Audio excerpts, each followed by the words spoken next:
Okay, today we are going to focus on estimating, and that means we are going to round. So before we go ahead and do that, I want to do some quick review on rounding. 4,383. I want you to go ahead and round to the highest place value on this one. So what that means is when I ask you to round to the highest place value, what you're going to do is you're going to go to the highest place value. So in this case, it's the thousands place. Draw an arrow, look next door. That 3 is going to tell that 4 to stay the same. And everything else after is going to turn into a 0. So that's going to round to 4,000. Here's the next one I want you to do, 28,689. And in this case, I want you to round to the thousands place. Okay, so that 8 is going to look at that 6. That 6 is going to tell that 8 to round up. 29,000 is our answer. All right, so typically when we've been estimating, we have been rounding up to the highest place value. However, I want you to, when you are doing these division problems, to think about when you're rounding, what's going to get you an answer that is going to come out nicely. So, for example, on this one, 123 divided by 3, if I round to the highest place value, I'm going to get 100 divided by 3. Can I do that? No, I can't. So, instead, I'm not going to round to the highest place value. I am going to look for how I can make a basic fact. So, I'm seeing 123 divided by 3. Well, I know that 12 divided by 3 can happen. I also know that if that's a 0, I can just do 12 divided by 3 and tack on a 0. So in this case, I'm going to actually round to the tens place. And on many of these, you aren't going to round to the highest place value. You're going to round to the second highest place value. That'll make more sense as we go on. So 123 divided by 3, that we're going to round to the tens place. That 3 is going to tell that 2 to stay the same. And everything after is going to turn into a 0. And now I have 120 divided by 3. Well, I know that. 12 divided by 3 gives me 4.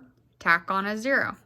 Okay, now we do want to check our estimates with multiplication this time. So I am going to go ahead and take 40 times 3 and see if that gives me 120. 4 times 3 gives me 12, and it tacks on a 0, 120. So multiplication is the inverse or opposite of division. So that makes sense. 12 divided by 3 gives me 40, so 40 times 3 gives me 120. So once again, in this case, I didn't round to the highest place value because it didn't make sense to. When I did, I got 100. That wasn't going to help me solve my problem and get an answer that I could divide nicely using my fact families that I already know with division and multiplication. So I had to go ahead and change my strategy. So I want you to look at number 3, and I want you to think to yourself, 1, what place value are you going to round to? And 2, go ahead and round to that place value and see what you get.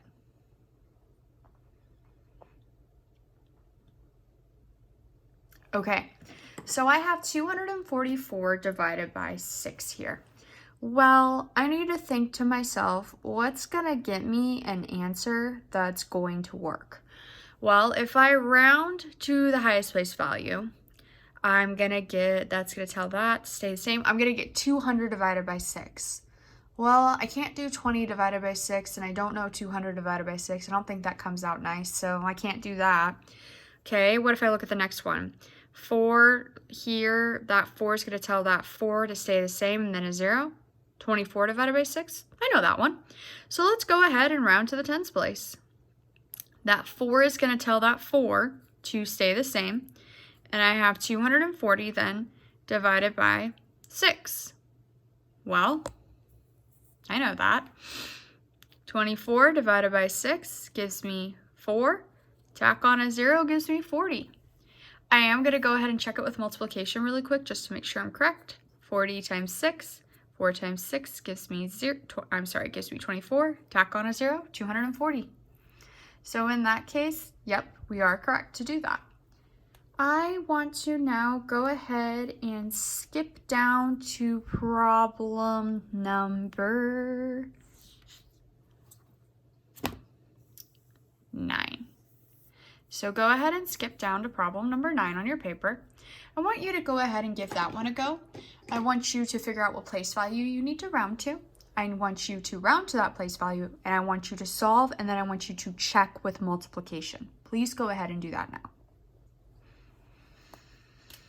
All right, right away I'm seeing 24 there. That's something I can round to. So in this case, I'm gonna round to the hundreds place. And then I got 2,400 divided by 8. Well, I'm comfortable with that. So 2,400 divided by 8, 24 divided by 8, that gives me 3. Tack on 2 zeros. 300. Checking with multiplication. 300 times 8. 3 times 8 gives me 24. Tack on 2 zeros. 2,400. All right. This one more I want to look at for right now is number 13. Oh, actually, my bad. Not number 13. I want to look at number 12. 7,160 divided by C gives me 800. Okay, I need to figure out what C might be. So, go ahead and see if you can figure it out. So in this case, I need to figure out what is something that might round close to get me an answer of 8. 71. Well, that's really close to 72. And if I round this to the hundreds place, I can make that 7,200. 72 divided by 8 gives me 9, which might mean that C equals 9. So let's see how that works out.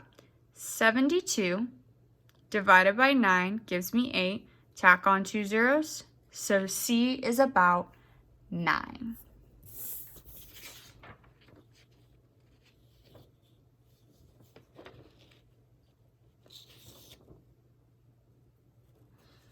I want to look at one more.